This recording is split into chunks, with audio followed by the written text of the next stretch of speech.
Hello, this is Ron Paul with your weekly update for January 2nd. Last week, as most Americans were celebrating the holidays with family and friends, the Obama administration announced plans to seek yet another debt ceiling increase in the new year. While some fiscal conservatives will try to block this increase, their efforts are designed to fail thanks to the procedure set up by the last debt ceiling negotiations. Congress would have to pass a joint resolution opposing the increase, which the president could simply veto. Thus, an additional $1.2 trillion on top of our already unsustainable debt is a foregone conclusion. Our gross domestic product continues to contract and now stands at $14.5 trillion. The debt already far exceeds that and will soon hit the new ceiling of $16.3 trillion. Everyone in D.C. acknowledges that the debt is unsustainable, yet few are willing to take serious steps toward addressing it. Politicians in Washington cannot face the fact that the blank checks must stop. Many think we can ignore the mounting debts and deficits, and eventually the economy will magically turn around and grow its way out of the mess.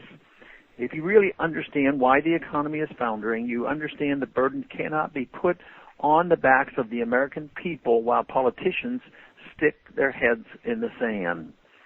According to a USA Today analysis, there are currently over $61.6 trillion in unfunded future government liabilities, which amounts to $528,000 per American household.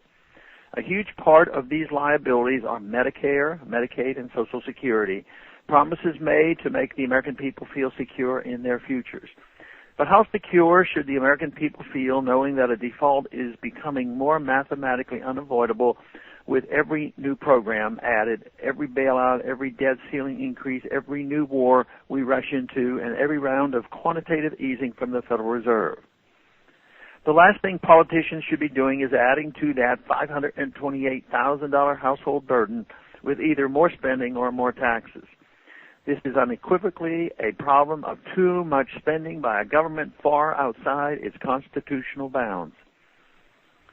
It is especially a slap in the face to the American family when the Federal Reserve dilutes the dollars we work for in order to bail out profligate banks and governments in Europe.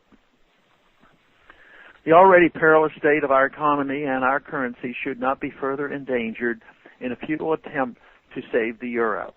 The least the government can do is allow Americans a choice in how to actually secure their financial future that doesn't depend on a sinking dollar and irresponsible government.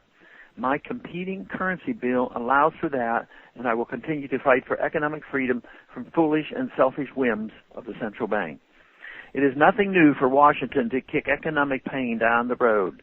Optimistic politicians hope things will stay cobbled together just long enough to get through another election cycle, or that another administration will have to deal with the mess. The longer this cowardly attitude prevails, the bigger the problems become.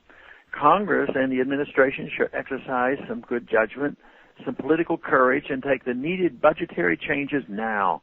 It would not be that difficult to do if Washington would simply work its way back to the Constitution instead of straying even further from it.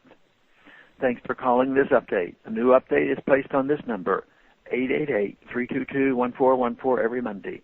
The written text can be found on my website, www.house.gov/Paul, under the heading Texas Straight Talk.